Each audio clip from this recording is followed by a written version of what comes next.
Going on, everybody? Tactical Grizzly Bear here. Alright, so this is a channel update. I'm just going to go over a few things that I have planned for the next few months. Obviously, I'm a huge Second Amendment supporter. I'm one of these people that believe without the Second Amendment, our freedoms are out the window. The Second Amendment was put into place for this express reason, to keep our freedoms in check, okay? So, I'm going to be making, obviously, pro-gun rights, pro-Second Amendment, pro-Constitution videos like I always do. Some other things that I want to do is I'd like to get back into shit hit the fan kind of talks, discussions. I know Rebel Prepper, he's back with Prepare for the Fight. That's his new channel. He wants to do a discussion with me about an article that he suggested to me and a whole bunch of other people on Facebook. It's an article about a Bosnia survivor, a guy that survived the war in Bosnia. And it was literally, it's a great article, and I hope we get that discussion going so we can inform people, more people about the way that this guy survived for a year or more in Bosnia, in a city, trapped.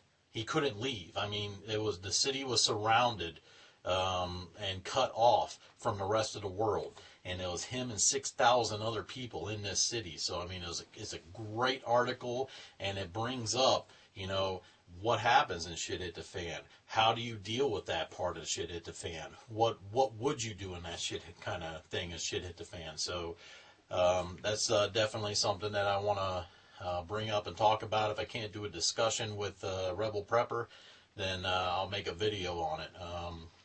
So also, I'd like to get back to kind of like the basics. I myself, I do not consider myself an expert in the field of prepping. All right, I can barely afford to prep myself, but I do. I do have a certain amount of skill when it comes to survival. I was in the Marine Corps. I went to a number of survival schools, okay? I learned a lot while I was in the Marine Corps. So I have, a little bit of knowledge that I can pass on. Now, when it comes to prepping in my videos are going to be geared towards more of the beginner prepper, okay? The prepper who isn't, that doesn't have $100,000 to spend on a bunker, or, $10,000 to spend on a piece of land or something like that. You want to see videos like that? I got some great names for you. You got freaking Southern Prepper 1, you got Homestead Prepper, Maine Prepper, freaking, Patriot Nurse, all that kind of stuff, all right? So go check them out, all right? But if you are just beginning prepping, or you're just in that kind of I'm still a beginner phase, I haven't reached that pinnacle of prepping where I'm self-sustained, all right, my videos are probably the ones that you're going to want to watch, because I'm going through the same thing. I build myself up to 3 months, and then I have my own little personal shit hit the fan that basically just affects me and my family, and I can't buy groceries for a month.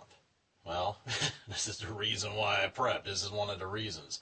I've never claimed to be a doomsday prepper. I do talk about the shit hit the fan a lot and everything else, but the fact of the matter is that if the shit were to hit the fan, I'd be able to survive here in my house on a good day, if it hit, freaking for about 3 months before I'd have to venture out and start looking for freaking supplies and food and water and stuff like that. I do have plans. I've got contingency plans and everything else, but I'm one of these people that I'm never, as far as I'm concerned, I would like to save up this year and eventually buy a piece of land. But right now, all right, I'm not able to afford freaking buying my own farm, all right, or anything else. Now, luckily, I live out in the country, so I don't have to really worry about buying a piece of land or anything else right now. But my prepping videos are going to be basic. One thing that I think I can help out a lot on is the bug out bags. You know, you see a lot of these bug out bag videos, and I believe a lot of people tend to overthink their bug out bags. So I've come up with a list of the bare minimum, and this is just for me. This is the bare minimum for me. Now, obviously, with bug out bags and everything else, all right, if you want to add more, all right. But I'm just gonna go over the very minimum of what you need, and I'm going to talk about how overthinking your bug out bag might possibly hurt you in the long run. All right.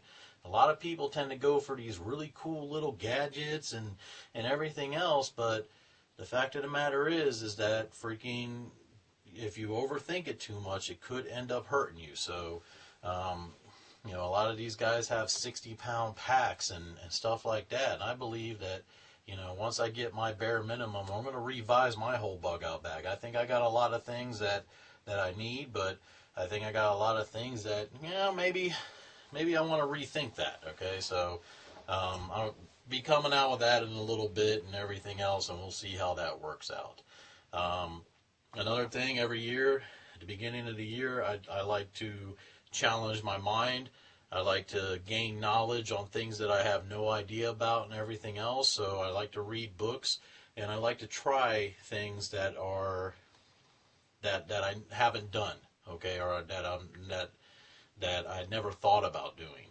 Now, I don't have a lot of time. I would love to be a blacksmith. I would love to make my own knives and stuff like that. But the fact of the matter is that I go out on freaking Sunday and I come back on Saturday. I got one day to get things done. I don't have a lot of time to learn that stuff. But something that doesn't take a whole lot of time to learn and everything else that I'm learning right now is pyrography. Can't even say it. Pyrography. Pyrography is wood burning. I got these tomahawks from Wikipissa85 when he sent the plate carrier that I bought.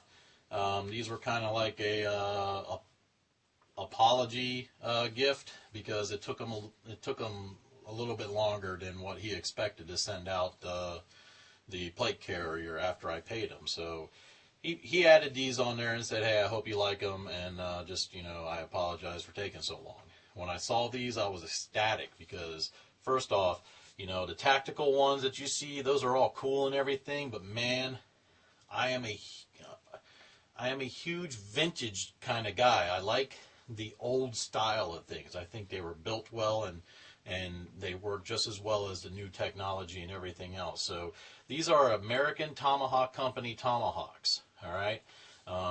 They got a nice wood handle to them, but they're kind of plain. You know, I mean, they're really smooth too. So I mean, you know, if you don't have a good grip on these, it can slide out of your hand very easily. So what I'm thinking about doing is kind of dressing them up a little bit, giving them some kind of design, wood burning a design in the wood. And I've been practicing on this piece of wood. See if you guys can see that or not. But I got this kind of design that I've been practicing, just a very basic design, but I think if I did that on the other side too, it would kind of it would definitely give it some grip. I've also kind of tried to doodle. I got some stars that I kind of etched in there and a feather. Unfortunately, this piece of wood has some sort of laminate over it, and it's kind of like plastic, I guess, because it melts like plastic, and it's very hard to actually burn the wood on this. Now, the tomahawks look to be natural wood. I don't know if you can tell, but this piece of wood's got like almost a sheen to it, like a gloss, and the tomahawk is actually, it looks like just wood. So I'm going to continue practicing a little bit, but because I don't want to mess up the tomahawks.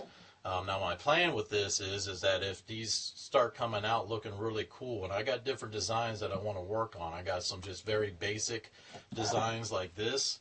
And once I get a little bit better, maybe going into like maybe kind of like a Viking style designs down the handle, or even possibly Celtic knots going down the handle, stuff like that.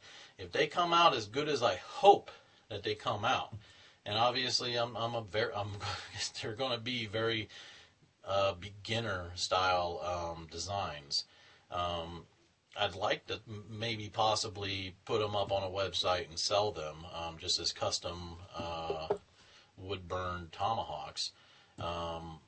But I mean, even if that doesn't work out or anything, maybe I can have a contest and give them away if they turn out good enough that I believe that they would be something that other people would like. So let me know about that or anything, what you think and stuff like that, and I'll give that a whirl.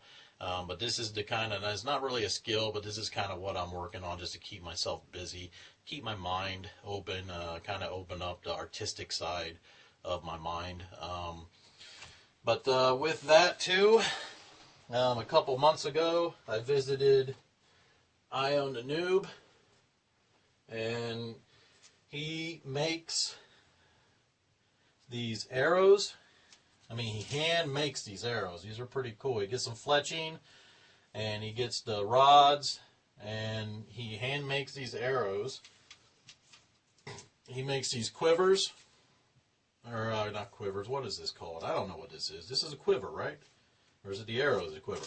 I don't know. I don't know archery, but that's a skill that I'm going to learn. All right, don't make fun of me. I forget what this is called, but the freaking thing that you put the arrows in. I think it's a quiver. I don't know. I have no idea.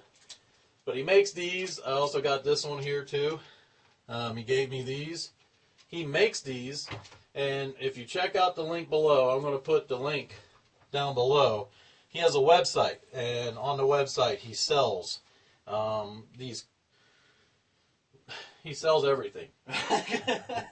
Whatever those are called, he sells those, and he also sells handmade bows, PVC bows. All right, and let me tell you something. All right, if you're not too sure about PVC bows, I'm a very strong guy. All right, and this thing is definitely strong enough. It's going to hold up. All right, and he gave me three bows. He's also got different designs too. So, I mean, different ones. This one has like a little recurve back here on the bottom. So it's almost like a long bow. And that's another one where you can just, and it's got some pounds to it. I don't know if these are like 40-pound bows or 50-pound bows or what they are, but they will work. And he does custom jobs on them too, with some custom handles, and he's got a little piece right here that you can actually put the arrow on and everything else. And I tell you what, I don't know anything about archery, but because he gave me these and he gave me the arrows, I'm going to get some actual, I don't want to say real made arrows, but I'm going to get some actual arrows, and I'm going to learn archery. It's one of the things that I'm going to learn, and hopefully I'll be able to make some videos of my progress on archery. That's a skill, a real skill, that I want to learn this year. So when it becomes springtime and summertime, you're going to see me making videos outside, shooting the whatchamacallit. Now, unfortunately, I already tried to shoot this once. This is why I want to learn, because I already tried to shoot one arrow out of this, and I ended up breaking the arrow. And I was shooting at a big, huge tree. Like, the tree trunk is as wide as this room is, okay? And I was only about maybe 10 yards away, and I missed the tree totally. So, you know, that goes to show you, you know, I can freaking shoot a gun, all right? I was a freaking primary marksman instructor in the Marine Corps, but man, I can't shoot an arrow to save my life.